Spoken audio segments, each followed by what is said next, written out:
Vicente, com seus 490 anos, é uma cidade histórica. Seja devido ao fato de ser a primeira vila do Brasil ou pela sua importância na consolidação da economia portuguesa nos primeiros anos de colonização brasileira. Apesar de ser um lugar de grande riqueza cultural, ainda enfrenta problemas com relação à valorização e à preservação de seu patrimônio. E é por isso que esse vídeo vai mostrar para vocês dois dos grandes patrimônios de São Vicente. Estamos falando do Porto das Naus e da Ponte Pêncil, bem próximos em distância, separados por cerca de 350 metros, são os dois dos maiores bens culturais e históricos da cidade.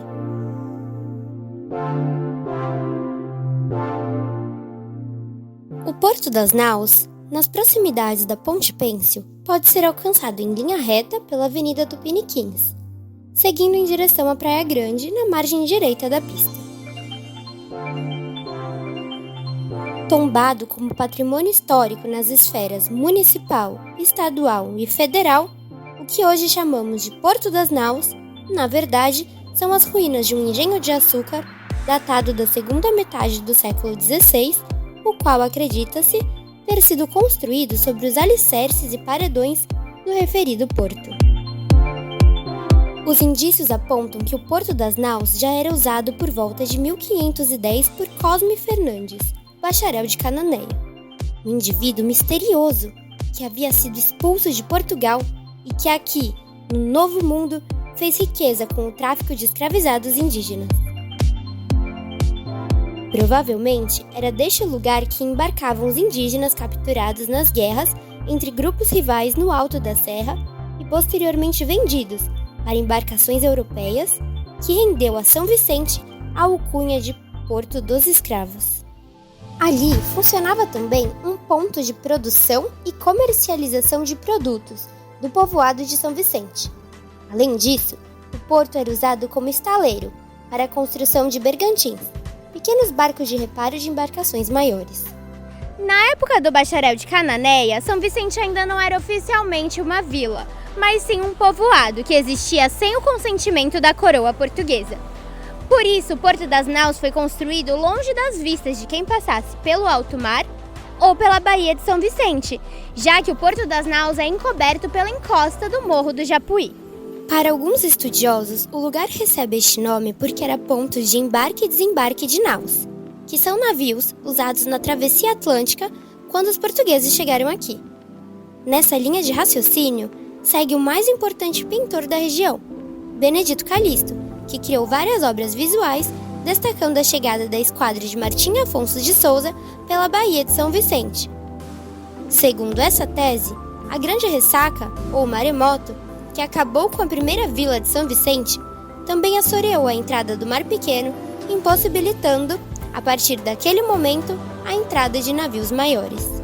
Já para outros pesquisadores, é impossível para as naus atracarem naquele porto, visto que o lugar não possui areias duras, nem uma inclinação significativa entre o mar e a terra que possibilite a existência de um porto para grandes embarcações. Acredita-se que os primeiros navegantes portugueses atracavam na ilha do Guarujá, na Praia do Góis, e de lá partiam em pequenas embarcações para a vila de São Vicente. Com a chegada de Martim Afonso e a expulsão do bacharel de Cananéia, foi instalado no lugar um trapiche alfandegário, que eram pontes de madeira para embarque de mercadoria, mas, dessa vez, oficializado pelos portugueses, que servia para embarque de mercadorias de forma oficial. Acredita-se que este tenha sido o primeiro do tipo no Brasil. Com São Vicente constando em mapas oficiais, a vila passou a ser alvo de ataques corsários e piratas. O primeiro ocorreu em 1536 e gerou muita insegurança entre os moradores, fazendo com que o Porto de Santos, localizado em um lugar mais afastado das praias, ganhasse mais importância, pois era maior e mais seguro. Por volta de 1580, que era um trapiche se transformou em um engenho de açúcar, que funcionou no local até 1615, quando o lugar foi vitimado por um novo ataque pirata. são as ruínas desse engenho de açúcar que podem ser observadas atualmente.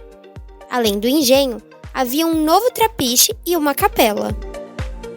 Acredita-se que o engenho possuía ligação direta com a encosta do morro, de onde a água era captada. Isso significa que parte das ruínas foram perdidas com a construção da Avenida Tupiniquins. As ruínas do antigo engenho, que ainda permanecem de pé, revelam informações interessantes sobre modelos de construção da época. A alvenaria, feita de pedra, óleo de baleia e restos de sambaqui, é como nos outros engenhos do período. Em 1950, diversas promessas de revitalização do local foram feitas, mas nenhuma foi concretizada. Até que em 2010, uma escavação arqueológica pôde finalmente comprovar aquilo que os documentos já diziam. Infelizmente hoje, em 2022, o local encontra-se consumido pelo mato e pelo lixo. E o projeto de escavação arqueológica foi abandonado sem nem revelar o verdadeiro potencial do lugar.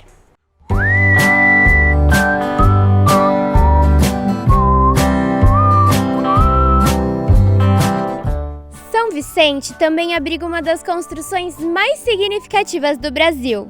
Eu estou falando da Ponte Pênsil. Vamos até lá conhecer? Vamos?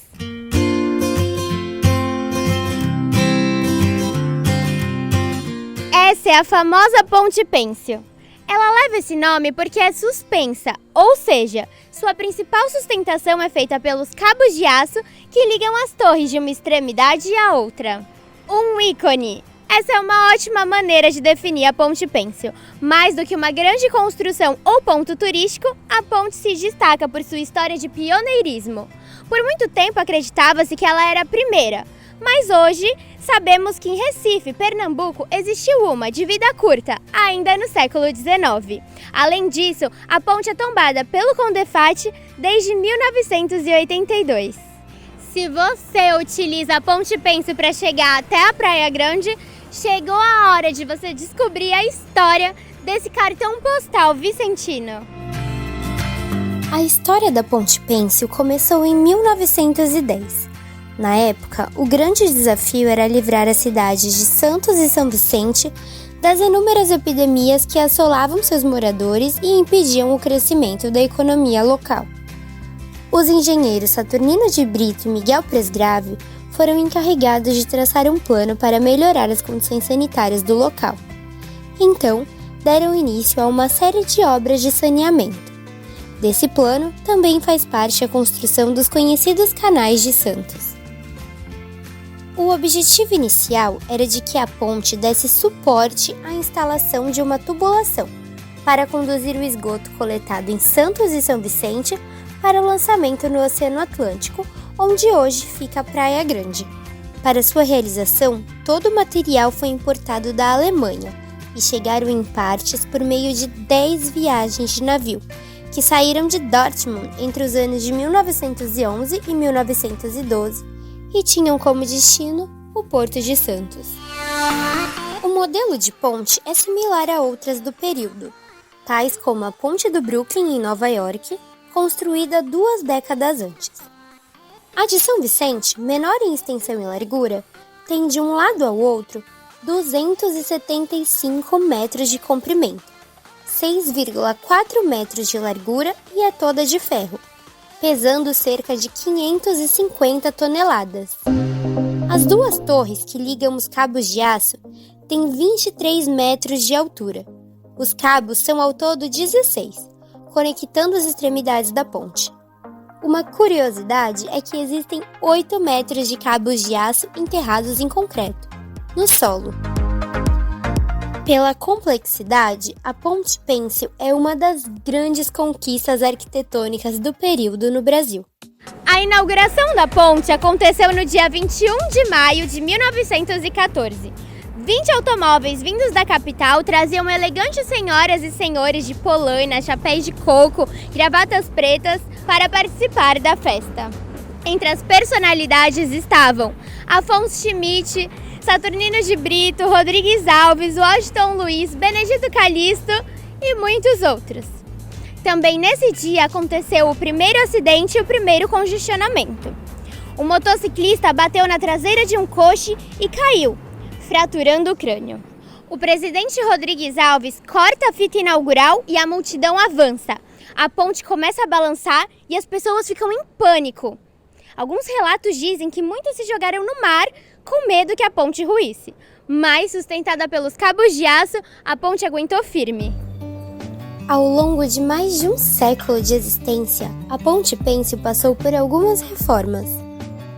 As tubulações de esgoto, que motivaram sua construção, foram removidas depois da inauguração do emissário submarino em Santos, fazendo com que a ponte servisse exclusivamente para ligar a ilha de São Vicente ao continente. A última reforma teve início em 2013 e o cronograma inicial previa a reinauguração no ano de seu centenário.